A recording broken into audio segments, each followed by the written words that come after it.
Um, this is an amazing event that is being put together by several groups that need to be acknowledged. My name is Richard Adler. I am an attorney in the Seattle area. I serve as chairman of the executive board of the Brain Injury Association for the state of Washington.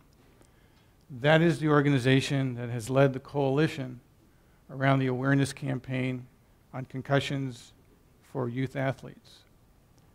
This morning we have a very exciting lineup of presentations that is going to walk you through the medical side, the policy side, the safety side, the parent side, the school district side, the student athlete side. We're going to talk a little bit about why this law was needed. We're going to talk about the core principles of the return to play law known as the LISTAD law.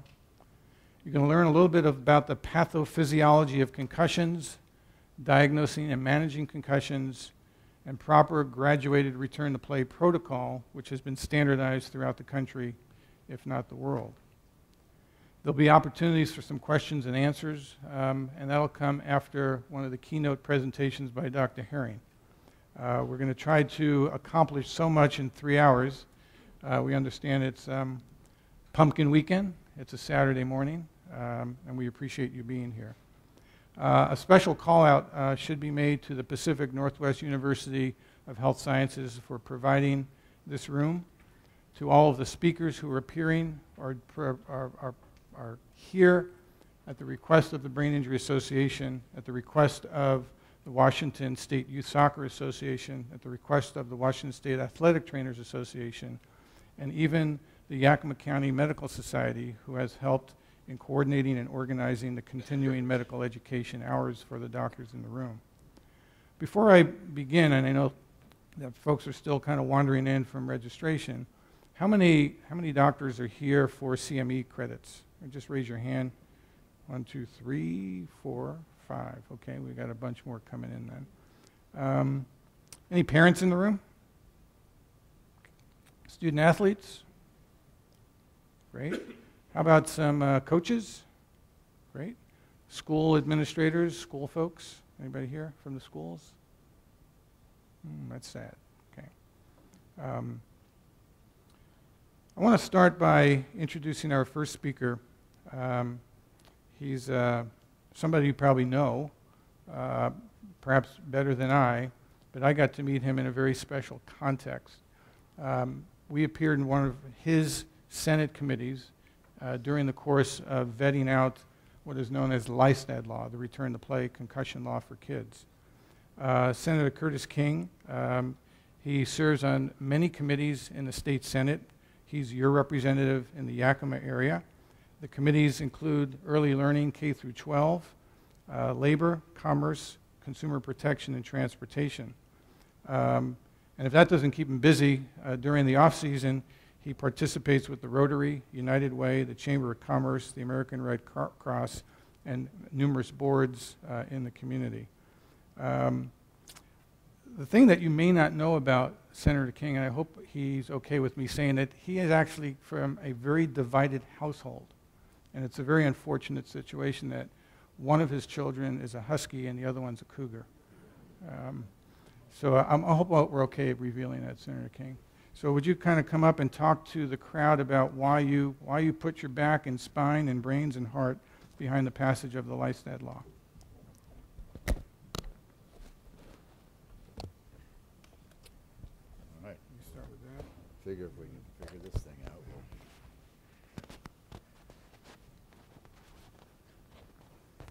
I think we're good. Okay. Well, good morning. It truly is a pleasure to be here this morning, and appreciate the opportunity to say a few words about why this bill was important. But first, I need to thank Mr. Adler and the Brain Injury Association for hosting this summit in Yakima. We're very honored and very pleased to have all of you here. How many of you are from out of town, if I may ask? Oh, we got a good number. Well, it's great to have you here. It's great to have this summit going on, but it's also a great opportunity for us to show off Pacific Northwest University of Health Sciences. It's one of the new things in town that we are extremely proud of, and we're anxious to watch it grow as it goes forth. Well, anyway, I got involved with this legislation when the lobbyist for the Brain Injury Association, and she also lobbies for other organizations, came to my office and asked if she could have a little bit of my time, and we talked about this bill. And we had 2 or 3 discussions, and she asked me to be the prime sponsor in the Senate. And as I thought about it and listened to why this bill was needed, I said, this is the right thing to do, and this is a good bill. And so I agreed to sponsor the bill in the Senate. I felt that the bill addressed, a very important need in protecting our children as they participated in all of these sporting events. The number of concussions were rising, and some of these were having somewhat devastating impacts upon some of the youth participating in our sports around the state. And of course, the example that we use is Zachary Leisted. 13-year-old boy playing football. He's one of the team's leaders. He's one of their stars. He receives a concussion in the first half of the football game. They bring him out, they rest him, and like most kids, he feels better. He wants to get back in the game. He wants to be able to participate and help his team. And so he's put back in the ball game. He gets hit again, and his life changed forever. The 2 concussions on their own, I think this is the interesting part. The 2 concussions that he received on their own probably would have been a normal concussion. Given time, he would have recovered from that. But the fact that these 2 were so close together changed his life forever. I remember his father stating, we went from watching a football game to kneeling on the grass next to my son, praying that God would keep him alive.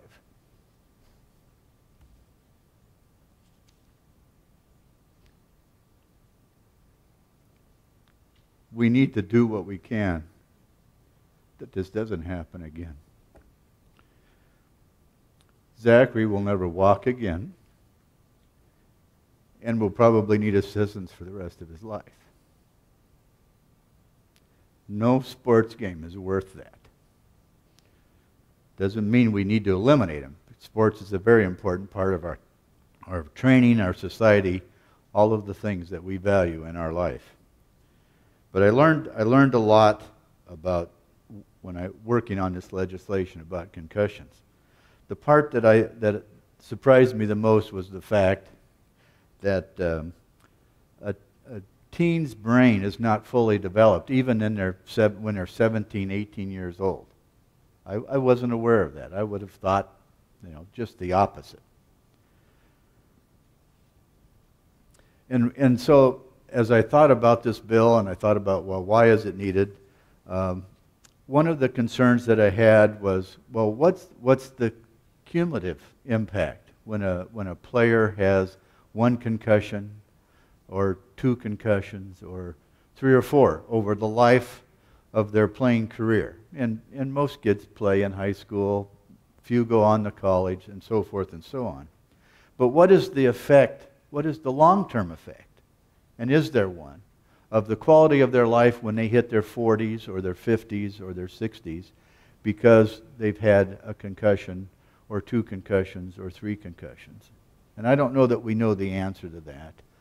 But I think we would have a great impact upon that type of scenario when we give them a chance to recover and fully recover from these concussions.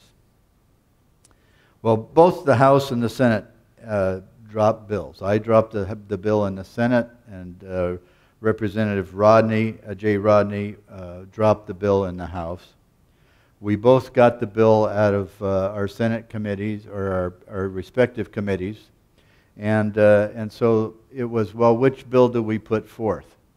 Because they were, at that time, exactly the same bills. And I agreed that we would run with Representative Rodney's bill. And the reason being is that Zachary Lystad, we were calling this bill the Zachary Lystad Law, lived in Representative Rodney's district. Seemed like the proper thing to do. But when the bill came over from the House, we added a couple of amendments to it. Required that youth athletes, their parents and guardians had to sign a concussion and head injury form prior to the initiation of practice or competition. And there was a folder included with all of that helped parents learn how to look at their child and say, you know, what are the symptoms of having a concussion? I think that's very important because these symptoms don't always show up the day of the game or during game time. They show up sometimes after the game is over, when the young person is home. And I think it's important that the parents know how to recognize those types of things. We also changed the bill to allow volunteers who had been properly trained to recognize concussions, that they would not be held liable, which I think was a big thing. I think that would have deterred a lot of people from volunteering to be on the sidelines and help diagnose these things. And the exception was unless there was some gross negligence. So we tried to cover both elements of that. I truly believe this legislation has accomplished its intended purpose and is now being copied by other states. I'm sure someone following me will tell you how many states, but I can tell you that I've received at least 3 phone calls from New York and other states asking me why we thought this bill was put into law, why it was needed, what we think the impact would be. And, you know, as we talked earlier this morning, if we can save one Zachary Lystad from going through what he is going to go through for the rest of his life, this bill, in my opinion, was well worth it. I am proud to have sponsored the Senate version of the Zachary Lystad Law, and I will continue to support measures such as this that will help prevent unnecessary injuries to our children. From a coaching standpoint, they're often pressured, you know, by the parents, by the athlete themselves, and by others that are on the sidelines to get a player back into a ball game. I think we've helped relieve some of that pressure because of the mandate that the player be removed and not returned without a licensed healthcare provider's okay. And I believe that with the right care and time to recover, severe injuries such as a concussion will be treated, and we will save the incidents like Zachary Lystad and even deaths that have occurred. And that's the thing I'm most proud of with this bill. So thank you for allowing me to speak to you today. Thank you for being here. And I hope as this day goes forward, we all learn a lot in regards to how we can prevent and recognize concussions and help the youth as they go forth in playing in the sports that we so value in this country. So thank you again.